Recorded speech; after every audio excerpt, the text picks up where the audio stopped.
자, 안녕하세요. 이번에는 비강 병변에 대한 FNA 시료 세 증례를 한번 살펴보도록 하겠습니다. 지난번에 비강 세포학 영상 하나 이제 올려드렸는데 관심들이 좀 많으신 것 같아요. 세포학보다는 또 혈액학이 좀 더 직관적이긴 하고 또 다이나믹하고 재밌죠. 혈액학은 이제 수치들을 다 해석을 해야 되니까 좀 머리에 좀 쥐가 나기도 하고 좀 쉽지 않은 부분이 있습니다. 또 결론을 내려도 좀 깔끔하지 않은 부분이 있는데 세포학은 뭐 그렇죠. 원칙에 기초해서 정확하게 평가만 하면은 또 진단에 바로 도움이 되니까 또 세포학들에 관심이 많으니까요. 제가 이제 시간 되는 대로 또 실제 증례들을 또 이미지로 어떻게 이제 판독하는지 좀 계속 올려드릴 테니까 공부하시는 분들은 먼저는 이제 그 카페에서 사진을 먼저 보시고 충분히 생각하신 다음에 제가 또 어떻게 이미지들을 이제 분석을 하는지 한번 들어보시면 도움이 되실 것 같습니다. 자, 이번에는 이제 비강 삼출물 도말표본입니다. 뭐 비강 삼출물인데 다르게 말하면 콧물이죠. 콧물. 배경을 보니까 깨끗해요. 이제 이런 걸 봤을 때는 이제 누런 콧물은 아니고 맑은 콧물이었던 걸로 볼 수가 있습니다. 자, 콧물이니까 이제 그 오염이 됐을 가능성도 충분히 생각을 하셔야 되는데 일단 봤을 때는 상당히 시야가 산뜻하고 좋습니다. 그렇죠? 특히 이제 여기 보면은 매우 큰 편평상피세포, 이 과립이 있는 것도 있고, 과립이 없는 것도 있고, 아주 제가 이제 이 편평상피세포를 좀 편애하는 편인데, 왜냐하면은 느낌이 이 한지 같은 느낌이 되게 좋아요. 네. 자, 여기서 이제 핵이 없는 것은 거의 비강 바깥에서 오염이 된 걸로 보시면 되고, 이렇게 핵이 농축된 것처럼 들어있는 것은 그 비강의 초입에서도 관찰될 수 있습니다. 자, 편평상피세포보다 크기는 작기는 해도 비교적 풍부한 세포들을 갖고 있는 이런 셀들 다 편평상피세포의 성장 단계에서 보일 수 있는 세포들입니다. 참고하시고요. 그 다음에 여기 보시면은 아주 또 친근한 세포. 자, 이게 뭐냐면은 구별이 잘 안 될 것 같기도 한데요. 이런 거. 자, 이런 것들. 그 다음에 이 아래쪽에 보시면은 요 편평상피세포에 붙어 있는 요 구조물 있죠? 집신벌레 같이. 이게 다 뭐냐면은 간균들이 이런 식으로 붙어 있는 거거든요. 네, 종으로 붙어 있는 겁니다. 요거 시몬시엘라 기억나시죠? 시몬시엘라 균들인데 이 시몬시엘라 균 여기도 있네요. 이렇게 시몬시엘라는 이제 주로 이제 구강의 상재균인데 오염의 마커죠. 자, 비강 시료 샘플에서 이제 관찰된다는 얘기는 이제 개의 습성을 생각하시면 되는데 이제 혀로 이렇게 어, 콧구멍을 이렇게 가끔씩 핥아대니까 이렇게 나타날 수가 있습니다. 특히 이제 비강 삼출물이 있으면 더 그렇게 하겠죠. 오염이 되는 거니까 뭐 특별한 의미는 없습니다. 그 다음에 이제 이렇게 이제 항상 비강을 볼 때도 그 비강에서 이제 나올 수 있는 그 어떤 세포들이 있는가도 좀 아셔야 되는데 그걸 모른다 하더라도 항상 원칙은 뭐냐면 이제 탈락된 실질 세포들이 유니폼한지 아니면은 좀 형태와 모양이 다양한지 이게 기본적인 원칙이고 핵 소견이 중요하다고 그랬죠. 그래서 여기도 보시면은 뭐 가운데 이렇게 셀들이 많이 있는데 되게 착해 보이죠? 약간의 대조부동이 있지만 그거 말고는 특별하게 없습니다. 물론 여기서 이제 해석하실 때 주의하실 건 뭐냐면 보통 이렇게 진하고 어둡게 염색되는 핵들은 인텍트한 핵들이고 상대적으로 좀 이렇게 밝게 염색되는 것은 사실은 깨졌을 가능성이 높습니다. 특히 뭐 이런 거 있죠? 이렇게 다 깨졌을 가능성이 높습니다. 자, 그 다음에 이제 비강 시료를 볼 때 주의하실 것이 무엇이냐. 이 보면은 세포들이 이렇게 길게 늘어져 있는 것들 또는 꼬리가 있는 것 같은 이런 세포들을 간엽세포로 보지 마시고요. 방추 간엽세포들이 아니고 이런 세포들은 네, 요 세포도 마찬가지죠. 자, 이런 세포들은 다 비강에서 볼 수 있는 원주 상피세포들입니다. 원주 컬럼나 셀들. 네. 그래서 여기 보면 이제 다채롭게 여러 셀들이 있기는 하지만 기본적으로 나올 수 있는 그 다음에 여기 보시면 편평상피세포에 점들이 있는데 이런 것들은 다 현미경적으로 보면은 현미경에서 보면은 다 이런 거는 멜라닌 과립들입니다. 네, 다 이제 뭐 나올 수 있는 세포들이 이제 다양하게 나오는 거예요. 네. 다음 사진을 보시면은 일단은 눈에 띄는 게 뭡니까? 여기 보시니까 호중군대에 간균이 있네요. 어, 핵이 깨져서 염색질이 퍼져 있는데 여기에 관균이 들어있는 거 보니까 그렇죠? 간균 감염증은 있네요. 그 다음에 요세포를 보시면 핵이 이렇게 있고 세포질이 한쪽에 꼬리처럼 가늘고 이런 식으로 네. 자, 이게 뭐냐면은 원주 선모 상피세포죠. 원주 선모 상피세포. 네. 근데 깨졌습니다. 그렇죠? 그러니까 이런 데 보면은 세포질하고 핵막이 서로 안 맞죠. 보통은 이제 안에 들어와 있어야 되는데 여기처럼 안에 들어와 있었는데 밖으로 나와 있기 때문에 깨졌다는 거 알 수 있고, 그 다음에 여기도 보시면 세포들이 자, 이렇게 보시면 이제 꼬리가 있는 게 보이죠? 여기 이런 식으로 제가 점 찍어드린 부분들을 보시면 다 꼬리가 있습니다. 이 세포들은 다 원주 세포들. 그러니까 비강에서는 이런 식으로 꼬리가 있다 그러면은 대부분 다 원주 상피 세포로 생각하시면 됩니다. 그 다음에 이제 여기서도 이 세포질의 경계하고 핵막의 관계를 보면은 이게 깨졌는지 안 깨졌는지 알 수 있죠. 이런 거 다 깨진 거예요. 뭔가 좀 안 맞잖아요. 보통은 이제 핵이 이렇게 세포질 몸 안에 들어와 있어야 되고 이런 식으로 해서 이렇게 꼬리가 이렇게 있어야 되는데 보면은 이렇게 삐져나와 있습니다. 그래서 이런 것들은 다 깨진 걸로 보시면 돼요. 이런 것들. 그 와중에도 보시면 약간의 대소부동, 약간의 아니소캐리오시스, 그렇죠. 이거밖에 없잖아요. 그러니까 이제 뭐 이런 세포들은 특별하게 문제 삼을 거는 안 됩니다. 다음에도 보시면은 여기 편평상피세포, 커다란 편평상피세포가 보이고요. 호중구 같은데 핵이 깨졌습니다. 처참하죠? 네, 그 다음에 여기 간균체도 보이고요. 자, 그러니까 이제 뭐 이 콧물에서 우리가 이제 얻을 수 있는 정보는 뭐냐면 이제 간균에 감염증이 있다라는 거. 왜냐면 탐식이 되었기 때문에 간균에 감염증이 있다 정도만 알 수가 있고 뭐 종양의 증식성 여부를 알 수는 없죠. 자, 만약에 이제 비강 안에 종괴가 있다 그러면 종괴를 직접 FNA 하는 거 추천드립니다. 수압. 네, 수압에서도 세포가 좀 나올 수는 있는데, 네, 그렇게 또 리워딩한 샘플을 얻기는 좀 쉽지는 않고요. 그 다음에 이제 카테타. 뭐 카테타로 해서 이제 한번 시도해 볼 수도 있긴 한데, 네, 이것도 좀 다소 이제 심습적이어가지고 좀 쉽지는 않겠죠. 뭐 플러싱을 해서 그것을 이제 리트리빙 한 다음에 도말표 만들어서 볼 수도 있긴 한데 요침사처럼 이 경우도 이제 아무래도 자연 탈락된 셀들 또 이제 괴사가 있거나 해서 탈락되려고 하는 그런 셀들을 이제 회수하는 목적으로 플러싱을 하기도 하지만 쉽지는 않습니다. 할 수 있으면 FNA 수압 만만치는 않지만 그래도 수압을 해보시는 것도 추천을 드려요. 없는 것보다 나으니까. 네. 그래서 이제 비강 삼출물, 다르게 말하면 콧물의 도말표본인데 최소한 여기서는 간균의 감염증 정도는 우리가 해석할 수는 있다. 이렇게 말씀드릴 수 있겠네요. 네. 그 다음에는 이제 다른 비강 증례입니다.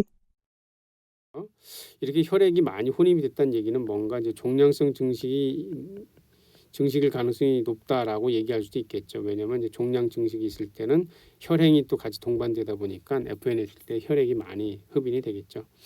자, 그 다음에 이제 이 덩어리로 탈락됐기 때문에 일단 상피세포라고 생각할 수 있겠고 이 저배율에서도 보시면은 이 세포들이 뭔가 그렇죠 핵소체도 뚜렷해 보이고 그렇죠? 염색질도 되게 거칠어 보입니다. 네. 다음 시야도 볼까요? 자, 이렇게 이제 우리가 사용하는 로마노프스키 염색에서는 이렇게 이제 셀이 있는 것은 알지만 이렇게 이제 무리의 중심부에서 관찰하기는 어렵습니다. 이 트랜스페런시라고 하죠. 트랜스페런시. 세포가 겹쳐버리게 되면 아예 그냥 관찰이 어려워요. 로마노프스키 염색은 사실 뭐 이런 경우도 덜 겹치긴 했어도 세포를 개개를 관찰한다는 건 쉽지는 않죠. 그러니까 이런 경우에는 그냥 탈락 양상, 그다음에 세포 수 뭐 이런 거 평가를 위해서만 대충 보시는 거고 자세한 관찰은 좀 더 잘 펴진 대로 가야 되겠죠. 자, 이렇게 해서 보시면은 어때요? 공포가 있는 호염성 세포질을 풍부하게 갖고 있죠. 자, 이렇게 공포가 있다는 얘기는 뭐냐면 이게 이제 아데노라는 얘기죠. 아데노 분비성 세포라는 얘기고요. 그 다음에 이제 뭐 딱 보시면 바로 알 수 있죠. 이렇게 대소부동 아주 뚜렷합니다. 그렇죠? 그 다음에 염색질도 좀 증가해보고 거칠어 보이고 그 다음에 이렇게 진하게 염색되는 약간 청색 계통으로 염색되는 핵소체도 관찰이 되죠. 네, 그래서 뭐 대소부동이라든지 뭐 세포질 호염성 증가, 그 다음에 큰 핵소체, 큰 핵 뭐 등등해서 여러 가지 악성 조건을 쉽게 찾아볼 수가 있네요. 그렇죠? 쉽게 찾아볼 수가 있습니다. 자, 그러면 이제 비강에서 아데노카시노마가 발생을 했구나 이렇게 간단하게 진단을 할 수가 있는 거죠. 자, 이런 경우에는 턱 및 림프절도 한번 확인해 보시고 그 다음에 이제 원격 전이도 있는가 없는가도 확인해 보시고 계속 이제 비출혈도요. 뭐 이제 코피 났을 때처럼 줄줄줄 흐르는 게 아니고 가끔 가다 이게 한두 방울 떨어지고 뭐 이런 게 보인다 그러면은 일단 종양성 증식을 가장 먼저 생각을 하셔야 되잖아요. 자, 이 경우에는 그냥 뭐 헷갈리는 거 없이 쉽게 상피성, 그죠? 아데노칼시노마이겠구나. 근데 비강에서 발생하는 아데노칼시노마가 세포의 종류가 여러 가지다 보니까 뭐 이런 경우는 이제 진단이 좀 수월하죠, 그렇죠? 그러나 이제 어떤 경우에는 아나플라스틱 칼시노마, 특히 아나플라스틱 칼시노마인 경우에는 이런 상피성 군집도 관찰이 되지만 개별로 탈락된 세포들은 마치 림프종처럼 보일 수도 있기 때문에 이것도 꼭 체크를 해두셔야 돼요. 이것도 이제 카페에 있는데 이거는 제가 댓글로 링크를 좀 달아드리겠습니다. 텍스트북도 한번 보시고 실제 케이스도 한번 보셔서 꼭 숙지를 하시길 바라고요. 네. 그다음에 이제 아까 제가 원주 상피 세포 이제 이렇게 말씀을 드렸잖아요. 자, 이런 원주 상피 세포들인데 이런 원주 상피 세포들에서 악성 종양성 증식이 있어가지고 세포 형태가 이거하고 비슷하면서도 핵의 악성 소견이 뚜렷한 경우도 있기도 합니다. 네, 다 한번 체크해 보시고요. 자, 다음 케이스입니다. 다음 케이스는 또 사뭇 다르네요. 그렇죠? 사뭇 다른데 보시면은 이렇게 이제 원형의 세포, 그렇죠? 커다란 원형의 세포들, 고양이인 것은 알겠죠? 커다란 원형의 세포들이 관찰되고 배경에 조각들이 많이 또 흩어져 있습니다. 네, 좀 더 정신이 사나우니까 일단 요 호산구를 봤을 때 과립의 양상이 딱 고양이죠. 네, 그 다음에 이제 이렇게 NC 레이쇼가 높은 미성숙 림프구들이 관찰이 되네요. 매크로파지도 있고 매크로파지 깨진 거, 그 다음에 뉴트로필, 그 다음에 여기 림프순 소체들도 보이고요. 그 다음에 세포질 살아있는 이렇게 미성숙한 세포들도 여기저기 관찰이 됩니다. 요거는 매크로파지, 그렇죠? 고양이는 이제 비강에서도 림프종이 자주 발생하는 편이니까요. 뭐 다른 부위에서의 림프종하고 진단의 기준은 동일합니다. 네. 가끔은 이제 이 비강에도 이제 림프 조직이 있어가지고 림프 조직이 있기 때문에 림프 조직이 염증에 동반되어서 리액티브 하이퍼플라지아가 있는 경우에는 일부에서만 이렇게 미성숙한 세포가 보일 수도 있어가지고 좀 주의가 필요하긴 하거든요. 그래서 여러 시야를 두루두루 살펴보는 게 중요합니다. 자, 두루두루 살펴봤는데 다들 이런 식으로 미성숙한 림프구들이 관찰이 되고 다수의 림프순 소체, 그렇죠? 뭐 이론의 여지가 없죠. 다만 여기서 이제 염색질 패턴이 좀 다른 거 이런 건 다 뭐냐면 단핵구라고 보셔야 됩니다. 이런 건 다 단핵구. 확실히 림프구하고 이런 단핵구들하고는 염색질 패턴이 다르죠. 단핵구는 이렇게 염색질의 밀도가 낮습니다. 반면에 림프구는 염색질의 밀도가 좀 높죠. 핵소체도 관찰될 수 있고요. 자, 근데 이제 이거 FNA만 한 게 아니고 메스 양상이었는지 임프린트도 했습니다. 임프린트 서비스로. 자, 잠깐 보시면은 일단 요거 요 커다란 세포는 편평상피 세포죠. 편평상피 세포. 자, 여기 보시면은 이렇게 원주 선모상피, 여기 이제 호산성으로 보이죠. 원주 선모상피 또는 그다음에 이제 여기서도 이 비강에서는 이렇게 세포질이 길게 늘어진 것을 다 이렇게 간엽세포로 보시면 안 되고요. 이런 게 다 뭐냐면은 비강에서 보일 수가 있는 원주 선모상피 세포입니다. 여기도 마찬가지. 이것도 보면 이쪽에 약간 호산성이 좀 보이죠. 물론 그 와중에 지금 우리가 주목하고 있는 이런 그렇죠? 미성숙한 림프구들이 여기저기에서 자주 관찰이 되네요. 그다음에 뉴트로필도 증가가 됐고요. 네, 그다음에 편평상피세포도 보이고, 네, 핵이 없는 거는 외부에서 오염이 된 거라고 보시면 되고, 핵이 있는 것은 비강 안에서도 관찰이 될 수는 있습니다. 비강 입구 쪽에서 이런 데도 보시면은 미성숙한 림프구들 보이고, 이런 세포들은 네, 일단은 뭐 군집을 이루고 있어가지고 다른 분비성 세포라고 볼 수도 있겠고요. 네. 네, 전형적인 림프구인데 확실히 임프린트가 FNA보다는 세포 소견이 다양하죠. 세포 소견이 다양하다는 얘기는 진단하기가 만만치 않다, 헷갈린다, 그렇죠. 그러니까 할 수 있으면 임프린트를 하지 마세요. 네. 자, 뉴트로필도 이렇게 증가가 됐습니다. 이 세포도 좀 특이하긴 한데 좀 핵이 이렇게 있죠. 그 다음에 세포질이 이렇게 돼 있는 거예요. 이렇게 그렇죠. 이것도 원주 선모상피 세포입니다.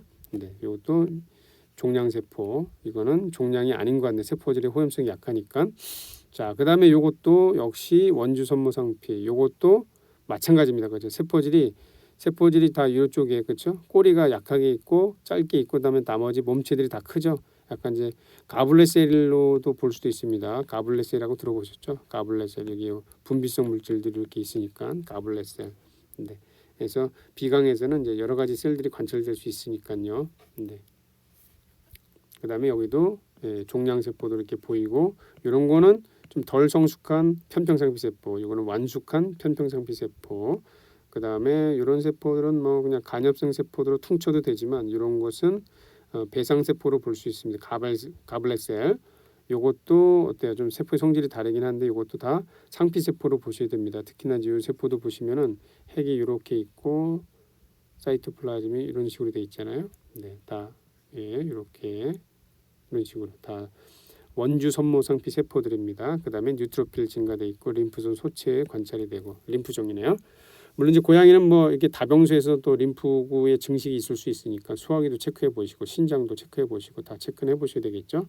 또 소화기에 림프종이 있다 그러면 이제 빈혈은 이제 소화기에 림프종이 있는 경우는 초기에는 재생성 빈혈이 생기다가 또 나중에 지나게 되면 컨디션이 안 좋아지면서 철분 결핍보다는 비재생성 빈혈이 생긴다는 거 최근에 제가 올려드린 강의 내용도 한번 참고하시고요. 네, 이렇게 해서 비강 림프종 세포까지 한번 살펴보았습니다. 보시다가 궁금하신 거 있으면 댓글 올려주세요. 그럼 제가 답변을 해드릴 테니까요. 네, 감사합니다.